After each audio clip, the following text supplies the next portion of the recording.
gente, tudo bem com vocês? Estamos começando mais um programa top e hoje, com a presença ilustre, temos uma surpresa para vocês. Vocês estão preparados? Primeiramente, quero agradecer o carinho de vocês no Instagram, no YouTube. Muito obrigada na audiência aqui ao vivo. Muito obrigada a todos que estão assistindo. E hoje a surpresa é: vamos receber Lipe Vasconcelos cantando seu hit Eita Menina! Solta o som, Lipe! É com você, querido! Eita menina, tua alegria me contagia. Quando você passou, parou pra te espiar. Na sua voz eu ouço já a melodia. Eita menina, será que a gente pode combinar? Aquele café bom da matina, depois de uma noite inteira na harmonia. Eita menina, era muito louco, era muito engraçado. Parava pra te ver saindo do trabalho, toda maquiada, na beca, salto alto, e uma louqueira aqui de bonezinho quadrado. Como chegar no seu patamar? Ela é bela, eu ofero, mas eu tinha que arriscar. Já esperava um gelo, não, mas ela sorriu e disse demorou então. Na ideia eu percebi que nossa diferença é pouca, igual meu pensamento diferente só na roupa. Bateu a energia também. Me diz o que é que você tem. Eita menina, eita menina, eita menina, tua alegria me contagia. Quando você passou, parou pra te espiar. Da sua voz eu ouço já a melodia. Eita menina, será que a gente pode combinar? Aquele café bom da matina, depois de uma noite inteira na harmonia. Eita menina,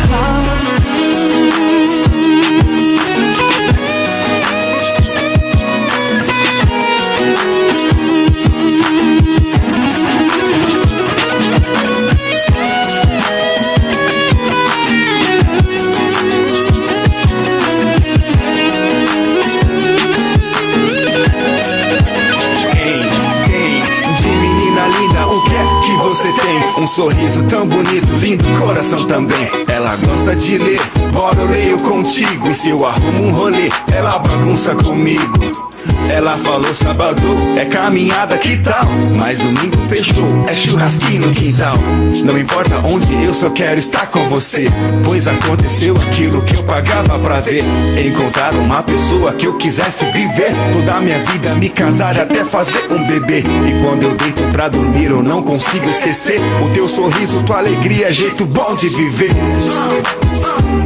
Eita menina, tua alegria contagia, a tua voz é melodia. Vamos viver essa harmonia, vem. Tua alegria me contagia. Quando você passou, parou pra te espiar. Da sua voz eu ouço já a melodia. Eita menina, será que a gente pode combinar?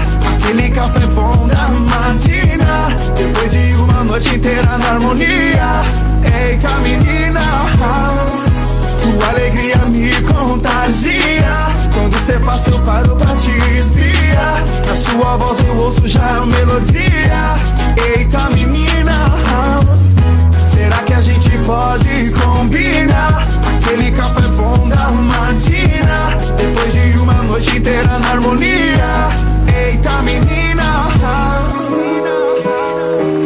eita menina, eita menina, eita menina. É isso aí, Lipe Vasconcelos. Não falei que tinha surpresa hoje, gente, no programa? O Lipe é cantor, pra quem não sabe. Tem esse hit, Eita Menina, e você encontra esse hit no YouTube, em todas as plataformas digitais, Spotify, todas as plataformas digitais, Deezer, estão disponíveis, tá bom? YouTube, né, Lipe? Também. Tá certo, Lipe. Obrigada. Pode se sentar no seu cantinho. Mas não é só isso não. Hoje nós temos um convidado especial que vai trazer muito conteúdo pra gente, que é o Eduardo Campos. Seja bem-vindo, Eduardo. Tudo bom com você?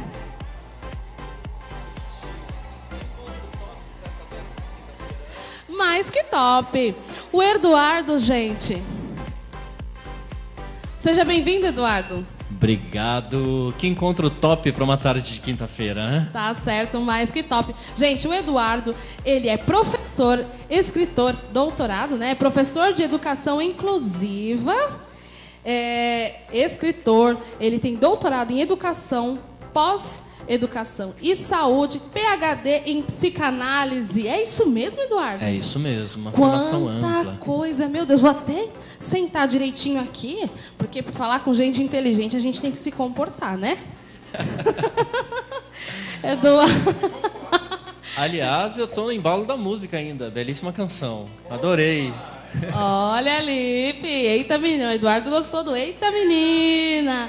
Realmente é muito gostosa de ouvir, de dançar, enfim. Eduardo, sinta-se à vontade, você está em casa.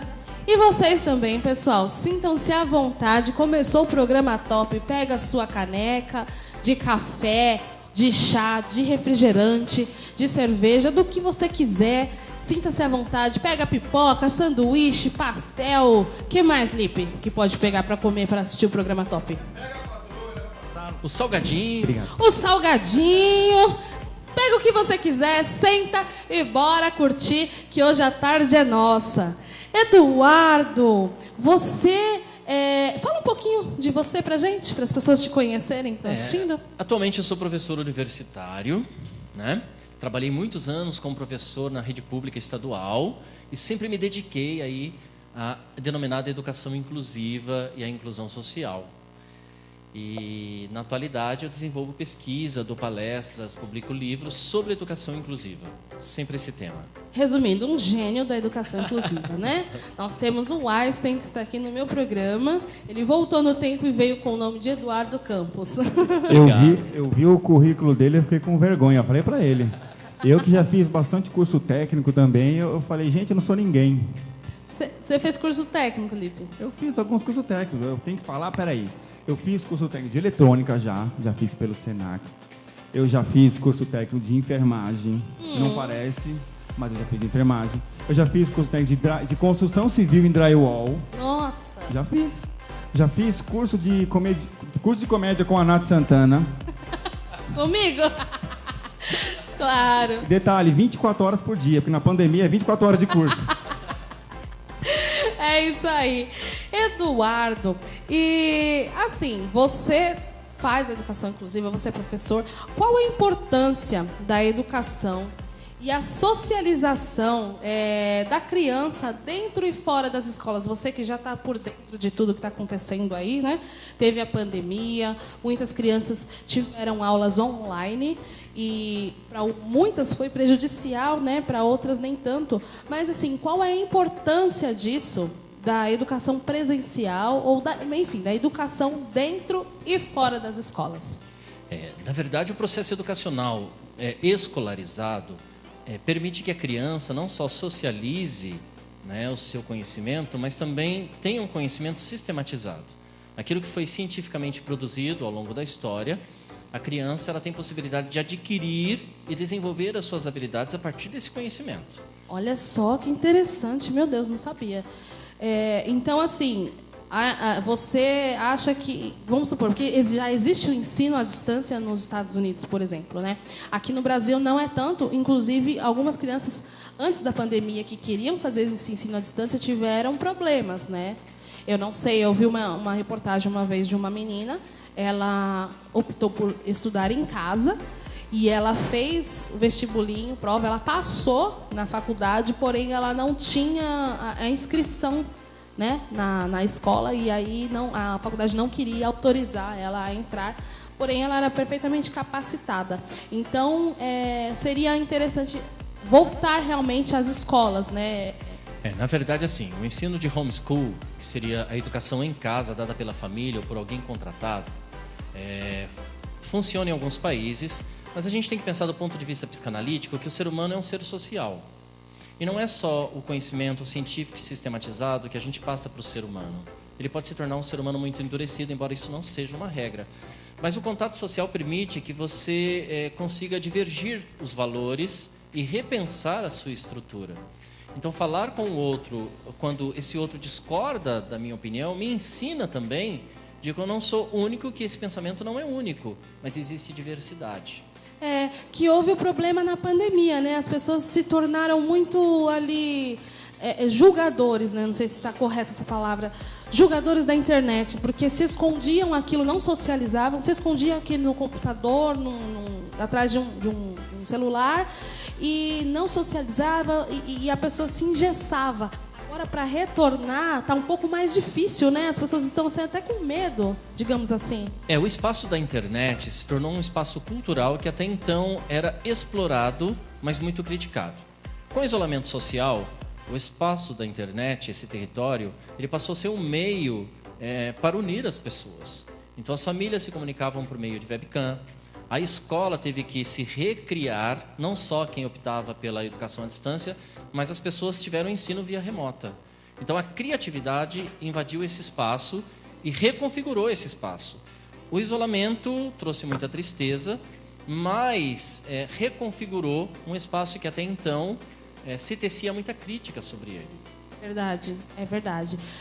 Porém, existe um lado negativo disso também, né? Como você falou que nós somos um ser que ele precisa se socializar, né, no caso, houve muitos quadros de depressão, pessoas com síndrome do pânico, e isso aumentou também nos jovens, nos adolescentes, crianças, né?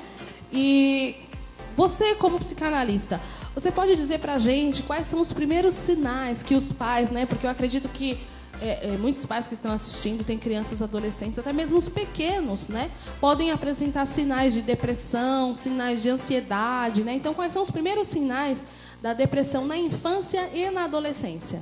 Esse tema é super, super top. Vamos dizer por quê.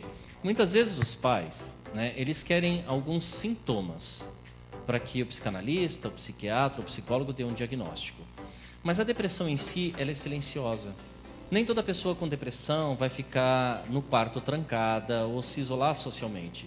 Existe a depressão crônica. A pessoa vai se anulando, inclusive, das suas próprias vontades. E anular as suas próprias vontades pode ser um indício de depressão. Então, aquela criança que muitas vezes sempre faz a vontade dos pais, o adolescente que sempre faz a vontade dos pais, os pais muitas vezes não se dão conta que isso pode trazer uma angústia, uma amargura interior. E ela vai desenvolvendo uma depressão crônica. Quando esse sintoma aparente do isolamento começa a surgir, é que essa depressão ela já começa a estar mais exacerbada, aflorada. Então, a criança que...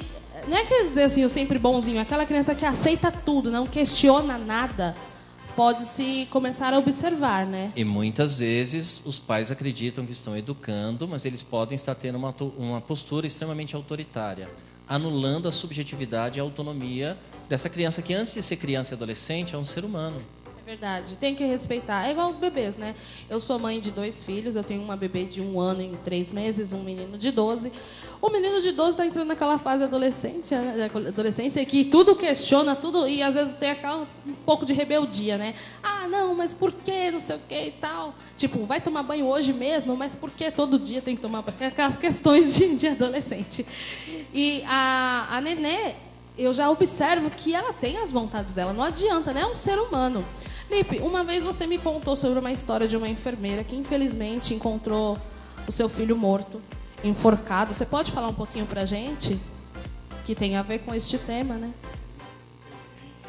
Infelizmente, é um caso real de uma enfermeira, era separada do seu cônjuge, morava ela e o filho. E o filho dela sempre falava: mãe, a gente pode conversar hoje? E ela vivia correndo para trabalhar, porque vida da enfermagem, os enfermeiros, auxiliares, técnicos, enfermeiros, muitos não têm vida, porque muitos também estão em 2 empregos, ou seja, correndo de segunda a segunda, sem folga. E o filho dessa mulher não mostrava nitidamente assim nenhum sinal de depressão, de de angústia, assim, mostrava ou maquiava isso na frente da mãe, né? E a mãe sempre correndo. Só que teve um dia que ela falou: filho, depois do trabalho a gente conversa.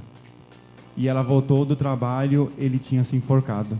Encontrou ele pendurado na porta. E essa mãe sempre dizia que ele era bonzinho, que não dava sinal Sim, de nada, não né? Não dava sinal nenhum. Ou ela, talvez, na correria, ou sobrecarga dela, talvez ela não percebeu os pequenos sinais que talvez ele dava só em falar: mãe, a gente pode conversar. Então, entra exatamente isso que você falou pra gente, né, Eduardo? Bastante. E eu queria, em cima da fala do Lipe, propor um pensamento. A pessoa que decide tirar a própria vida, a pessoa que comete o suicídio, ela não quer tirar a própria vida. Ela quer acabar com a dor que ela sente.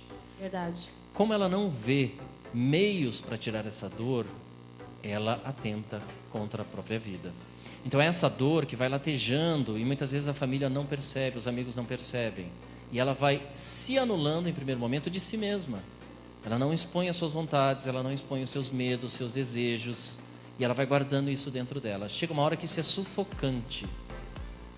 É que é aquela coisa, aquele adolescente que só vive quietinho, né? Eu ouço muitos pais falando assim: ah, meu filho gosta de ficar no quarto mesmo. Ele fica ali só mexendo no celular, no videogame mesmo. Ele é assim mesmo. Talvez assim seja até cômodo para eles, né?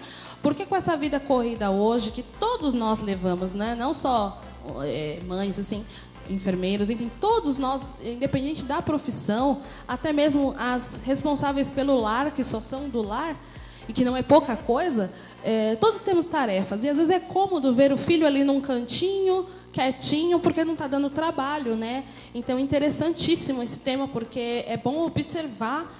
E se você tem alguma dica para uma mãe, assim, começar a observar o seu filho, alguma coisa para elas começarem a prestar atenção, pai também, né? Eu digo mãe porque a maioria são mães solteiras, mas existem os casais, os pais, enfim, né?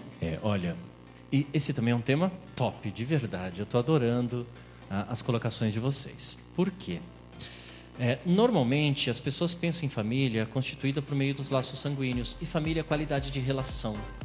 Nós temos que começar a observar a qualidade da nossa relação familiar.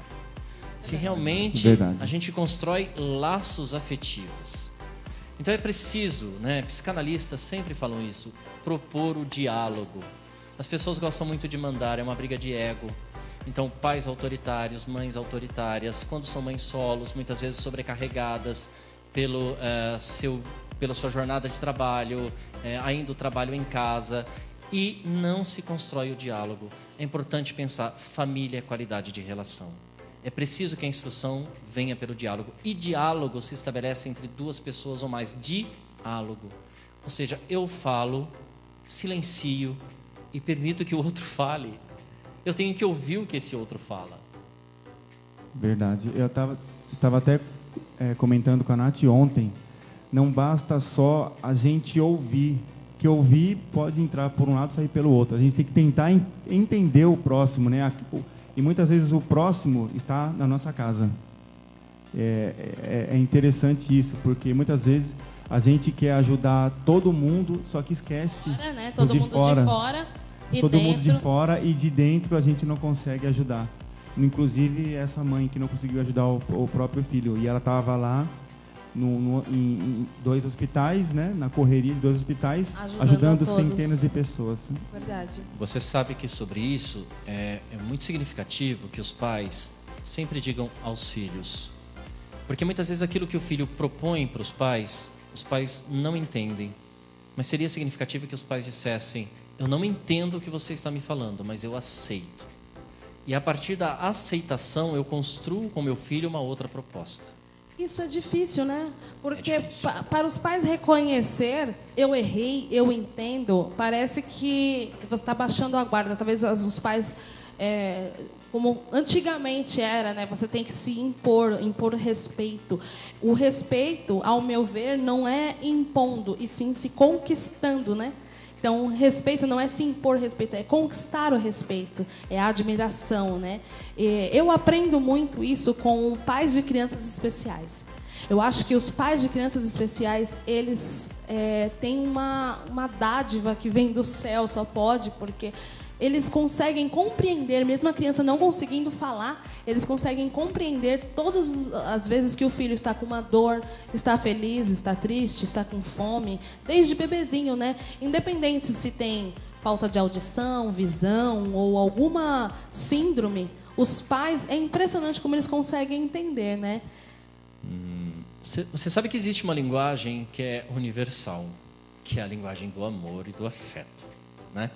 Então é muito interessante quando a gente pensa, essa criança não fala direito, essa criança é isso, e a gente vai construindo uma série de sintomas clínicos, como dislexia, descalculia, disfonia, né?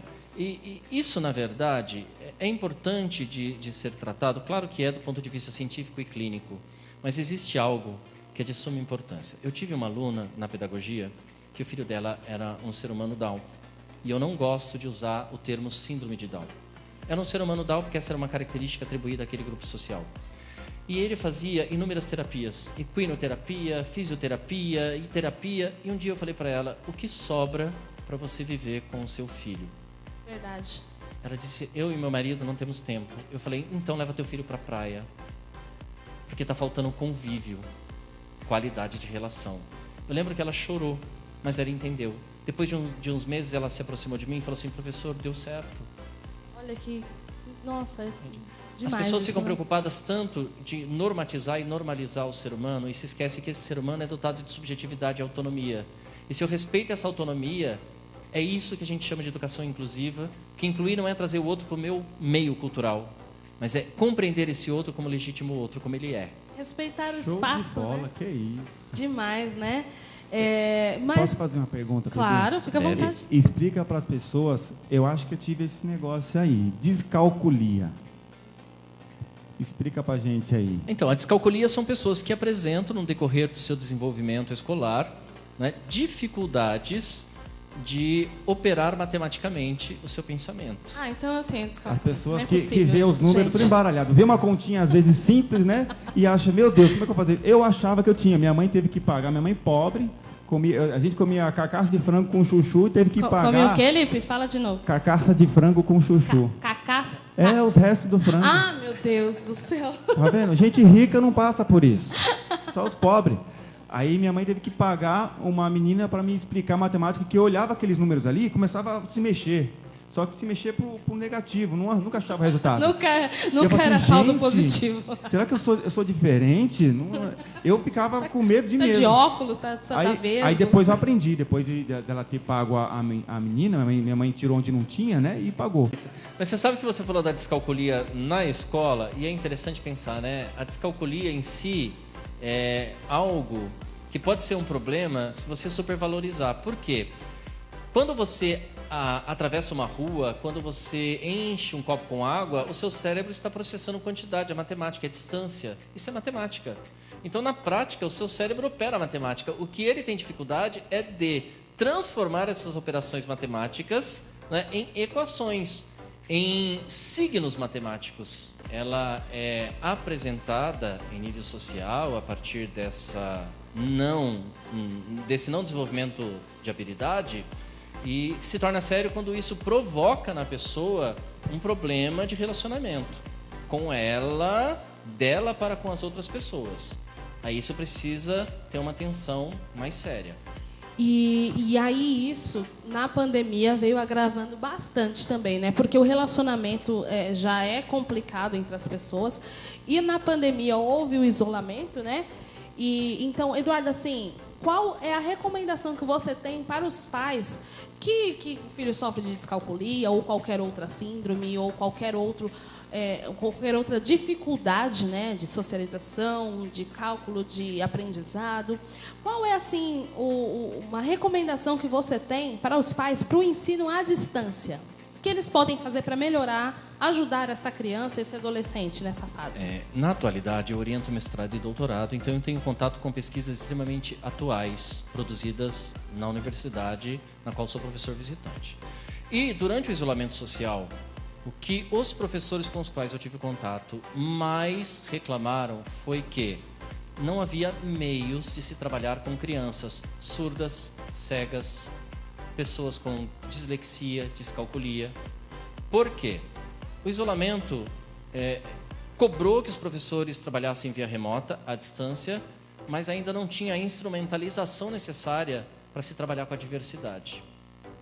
Porque como vai fazer? Existem os telefones que atendem essa necessidade.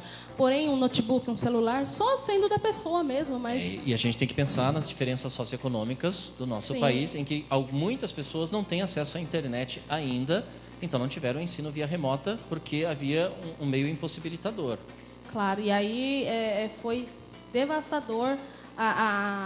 Hoje os dados realmente que falam que o aprendizado das crianças estão 70% menos... como é que eu posso dizer, colocar aqui? As crianças estão 70% aprenderam menos, né, do que desenvolvida. Isso, né?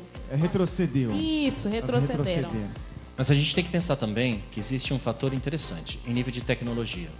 As crianças dessa geração, elas já operam cognitivamente, né? A inteligência, que é interleger, ler o seu eu interior, sobre tudo aquilo que ela vai aprendendo. Quando se trata de tecnologia, elas manuseiam a tecnologia sem precisar ler instrução.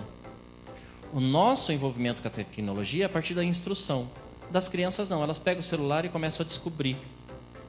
É lúdico. É verdade. Então é muito interessante também, porque a maioria dos professores da nossa geração, eles dominam por meio da instrução e trabalham com uma geração que já tem a tecnologia de forma cognitiva.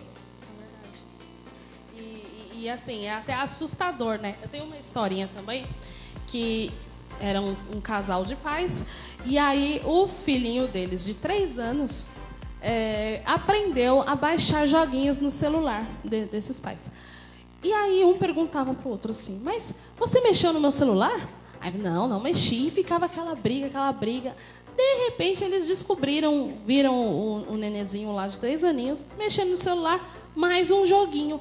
Aí, nem falava assim, baixei, papai. Falei, meu Deus do céu, como assim? Entrou no Play Store, baixou o joguinho no celular, que, né, teoricamente seria um bicho de 7 cabeças, que só assistia desenho, 3 anos. E isso é considerado, assim, normal hoje em dia, né? As crianças estão realmente super desenvolvidas. Se deixar, eles fazem até Pix. Porque elas desenvolvem a tecnologia como um conhecimento quase nato, né? Então elas operam a tecnologia porque a tecnologia é que avança o cognitivo delas, o processo de inteligência. Então elas manuseiam com muita facilidade. E isso é interessante. E no período do isolamento social, o que houve? Tem um autor, o Petronella, que ele tem um livro interessante, Escola Analógica, não é? E Cabeças Digitais. Porque você tinha uma escola analógica, o que é isso, né? Que não dominava o meio digital ainda, mas pessoas digitais precisando dessa escola. Então teve que ter uma reformulação muito grande de como atingir os adolescentes e as crianças no período do isolamento social. É bem difícil, né? E até os pais se adaptarem também. Muitos pais não tinham condições também, se tinham notebook em casa ou usavam celular, acabavam tendo que dividir entre as tarefas, porque alguns pais começaram a trabalhar home office e aí tinham que dividir os horários e ficou bem complicado, né? Mas nós estamos falando de diversos assuntos e a saúde emocional, ela tem muito a ver com várias áreas da vida, né? Porque a criança estar bem para poder estudar, ela precisa ter uma saúde bem equilibrada, uma saúde emocional.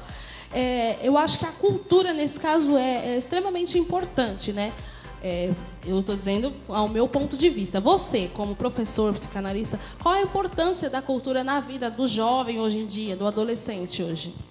A cultura é exatamente estabelecida pelos laços sociais que nós construímos, né? E a cultura é diversificada, a gente tem que começar a entender isso. Do funk ao rap, ao sertanejo, do samba, tudo isso é produção cultural. A pintura é cultura, o grafite. Inclusive, isso há controvérsias e muita discussão acadêmica, mas assim, a pichação é uma manifestação cultural, né? É uma atividade que se coloca contra a política que se apresenta muitas vezes. Então, quando a pessoa, embora pareça que ela invadiu um espaço que é do outro, ela está manifestando uma linguagem própria de denúncia. Sim, verdade. Alguma coisa ela quer dizer. E da pichação veio o grafite, né? Que já é uma arte bonita até umas horas. Então a gente tem muitos meios de manifestação cultural. O acesso às produções culturais, elas também são diversificadas. O que acontece no isolamento social? Todo esse acesso se deu, em alguns bairros permaneceu esse acesso, porque as pessoas continuaram tendo o seu cotidiano, como se não houvesse necessidade de isolamento, mas também temos que pensar na necessidade socioeconômica.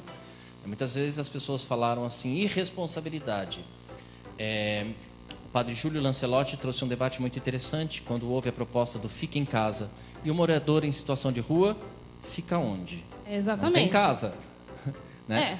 Fica na rua. Fica na rua. E quem se preocupa com eles? Mas eles também seriam pessoas suscetíveis à contaminação. Sim. Então o isolamento trouxe à superfície uma série de debates que até então a sociedade se isolava ou não queria falar sobre. É verdade, é aquele negócio, deixa debaixo do tapete, ninguém vai perceber, mas existe esse negócio de fica em casa, eu apoio, desde que não vá trazer a miséria, né? A gente, um assunto tão amplo, porque a gente precisa pensar na condição do outro, né? Hoje em dia as pessoas pensam muito no seu próprio umbigo, mas até onde eu posso manifestar essa opinião, mas o outro precisa comer. Então, claro, muitas pessoas ajudaram, acho que no pico da pandemia houve mesmo a necessidade, mas agora que estamos retornando, estamos com os números caindo, graças a Deus, eu acho que existe a questão que precisa manifestar a cultura, as pessoas precisam voltar a trabalhar, precisam voltar a se socializar, né? Porque eu acho que a música, ela traz paz, ela traz alegria, a dança, os jovens precisam estar em comunhão uns com os outros, união, né? O esporte, principalmente. E quando se fala em isolamento social, também se falou muito em depressão. Mas, na verdade, o que houve foi um estado coletivo de medo e de tristeza. As pessoas viveram luto coletivo, as pessoas viveram medos coletivos, as pessoas tiveram, quem tinha a possibilidade, ficaram em casa de forma isolada, e isso restringiu esse convívio, e nós somos seres sociais. Então, o que fundamentou isso que se chama de depressão hoje? Uma tristeza coletiva. As pessoas foram ficando tristes e melancólicas. E óbvio que o nosso cérebro ele é facilmente programável. E isso vai se alastrando, vai aumentando e culmina, então, naquilo que a gente chama de depressão. Mas o princípio foi essa tristeza pela falta do convívio social. E muitas vezes, como eu disse, família é qualidade de relação. Então, se diz que tem uma família, mas não tem qualidade de relação. Sim. E aquele ambiente fica insalubre. Sim, é verdade. Vou chamar agora, então, os comerciais. Vamos de Capuano e a gente já volta mais com perguntas para o Eduardo Campos. Ingredientes selecionados, mão de obra especializada, mas principalmente feito com amor. Capuano Festas, doces finos, cupcakes, bombons e muito mais. Capuano Festas. É isso aí, Capuano Festas, fazendo da sua festa uma delícia. Estamos aqui com um bolo. Eu quero. Gente, olha esse bolo. Maracujá com chocolate. Divino. Só tem na Capuano. Eles são detalhistas. O bolo é saboroso. Caprichosos, ó. E eles entregam em toda a região de São Paulo. Capuano Festas tem doces, bolos, cupcakes, doces finos e tudo mais, salgados assados e tudo mais para fazer da sua festa uma delícia. Capuano Festas, fazendo do seu dia cada vez mais doce. Vem para Capuano. Peça pelo iFood também, tá bom? E vamos de volta aqui com Eduardo Campos. Eduardo é escritor, gente, ele é muita coisa. Professor, escritor, doutorado, né? Não cabe num currículo, não tem que cabe. ser PhD em livro. psicanálise é um monte de coisa. Esse cara é o fera, é o Einstein da educação. E nós temos aqui perguntas da internet para o Eduardo, Lipe. Só pergunta top. Agradeço a você que está mandando as perguntas pelo nosso Instagram, as pessoas que estão mandando ao vivo também aqui. É só entrar no Instagram da Nath e manda mensagem lá, da Nath Santana. @Nath Santana Oficial. Isso. E também o Instagram do programa, @programa_Top TV. Ou pode mandar no meu também. @LipeVasconcelos, com 2 L's no Vasconcelos. É meu isso merchan aqui mesmo. para ganhar um seguidor, né, gente? Segue aí, Lipe Vasconcelos. Meu Deus, Lipe. Vamos de pergunta. Gente, só pergunta top. Olha só. Boa tarde. Sou a Antônia, sou de Minas Gerais. Beijo, Minas Gerais. Beijo, Minas Gerais. Antônia. Eduardo Campos, o que fazer quando o filho adolescente começa a demonstrar rebeldia querendo ser adulto antes da hora? Posso responder antes dele? Minha mãe tinha uma técnica muito boa, que é a base de planta. Ela juntava 2 espadas do seu Lá Jorge, vem, ó, lá vem. sentava nas minhas costas.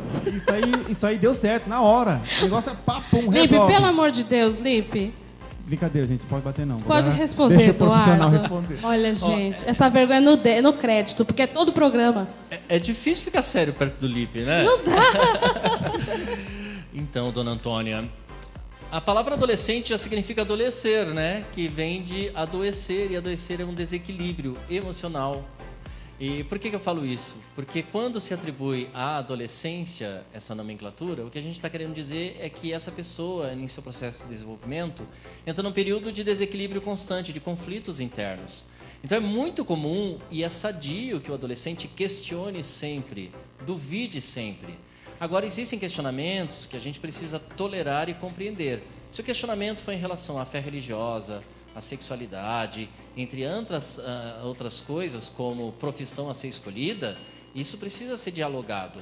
O que não pode é ter falta de respeito na relação pai-filho, mãe-filho. Compreende? Desrespeito é diferente da pessoa ficar inquieta. Próxima pergunta. Jéssica Oliveira, de São Paulo. Eduardo, o que fazer... Um beijo, Jéssica. Perdão, o que dizer para os pais que querem que os filhos sigam a mesma carreira deles? Olha só que pergunta interessante. E pelo jeito é uma jovem, né? Não só pelo nome, Jéssica, mas pelo tipo de pergunta. O que fazer, o que dizer para os pais que querem que os filhos sigam a mesma carreira deles? Talvez ela está passando por isso, hein? E não sabe como falar, não, né? Não sabe como falar. Eu conheço muita gente que está infeliz na sua profissão, inclusive médicos, que não estão felizes na profissão que está, porque seguiu por causa dos pais. Então, Jéssica, muitas vezes os pais, eles acreditam que o filho seguindo a carreira que eles escolheram, isso trará uma estabilidade econômica, né? E normalmente, num nosso sistema capitalista, o que mais preocupa os pais é a estabilidade econômica. Nós deveríamos sim fazer o exercício de nos preocuparmos com a estabilidade emocional e afetiva das pessoas. Nós somos afeto, né? E eu gosto muito de um teórico chamado Henri Vallon. Afeto é a capacidade de afetar biologicamente esse organismo a ponto de fazer nele transformações significativas. O afeto pode ser positivo ou negativo.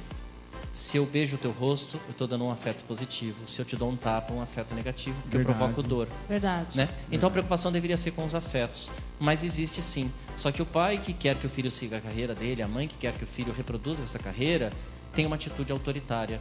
Por isso que eu falo, qualidade de relação e diálogo. Se você escolher a sua carreira com felicidade, você vai ser um ser humano realizado. Verdade. Verdade, com certeza. E tem muitos, até crianças que desde pequeno seguem o mesmo pensamento até a fase adulta e não muda, né? Ele quer fazer aquela profissão, quer ser, um exemplo, bailarina, ou quer ser médico, realmente a pessoa que quer, ela não muda de ideia, né? Não é uma pessoa que fica oscilando, né? Existem profissões que são descaracterizadas e desvalorizadas até pela própria literatura, né? Quando a gente pensa na história da cigarra e a formiga trabalhava, labutava, e a cigarra tocava e cantava. Como se tocar e cantar não fosse uma profissão digna. É, verdade. E a própria história, né, vai condená-la por fazer isso. E isso se reproduz na nossa sociedade. Quer dizer, ambas trabalhavam. Enquanto as formigas trabalhavam, labutavam, a cigarra também trabalhava produzindo arte. Tava fazendo seu showzinho ali, gente. Tava feliz da vida, tocando, desenvolvendo seus dons, seus talentos, né? Como se o músico não valesse nada. É verdade. Isso fica enraizado na nossa sociedade. É verdade. Precisamos repensar nas cantigas, nas historinhas. Vamos reformular isso aí, né, para nossas crianças, né? Lipe, para encerrar, a última pergunta que eu quero falar sobre esses livros maravilhosos que o nosso professor Eduardo trouxe aqui para gente. Certo. Qual a sua opinião sobre o excesso do uso do celular na adolescência? Quem mandou essa pergunta foi a Maria Clara, de São Paulo. Porque na adolescência é muito complicado, né? Porque até para sair da rede social, o jovem ele faz um conflito com ele mesmo. Quando ele vai apagar a rede social, ele fala assim, eu vou apagar a rede social. Aí ele posta primeiro que vai apagar. Gente, eu vou apagar minha rede social. Aí ao invés de apagar, ele fala assim, daqui a pouco eu vou ver se alguém curtiu. Se alguém comentou. Aí um monte de curtida, porque ele ia apagar a rede social, eu falei, pronto, agora não vou apagar mais. Caraca, ninguém curtiu, não vou apagar agora não também. Eu vou esperar mais um pouco, depois eu apago. Ninguém curtiu. Não, veio um monte de curtida dizendo que apaga. E os comentários. Aí ele, agora eu não apago mais. Não, ele fica chateado. Será que todo mundo quer que eu apague mesmo? Não sou nada pra ninguém? Gente, não, aí ele mesmo causa problema e não sabe resolver depois, né? É uma coisa doida. Olha, todo excesso representa uma falta interior. Então, se existe o excesso do uso de rede social, ou muitas horas na internet, ou no game, isso mostra uma falta, uma ausência interior muito grande. Volto a chamar a atenção, né? Família, qualidade de relação.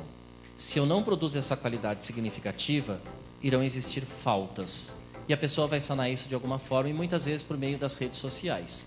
A rede social fez algo que eu acho muito perigoso do ponto de vista psicanalítico. Ela banalizou o sentido da palavra amigo. Né? Então você convida alguém a ter um amigo. Amigo vem de ama-te ego, é amar o outro como a si mesmo. O amigo é um laço construído com o tempo, com a intensidade da relação e com o respeito. Então não é qualquer pessoa que é seu amigo. Pode ser conhecido, pode ser colega, pode ser amigo. Eu tenho essa missão de ser amigo da minha mãe, do meu pai, dos meus irmãos, do esposo, da esposa, dos filhos também, porque a amizade fortalece o laço. E o amigo externo é algo que se constrói com o tempo, de forma verdadeira.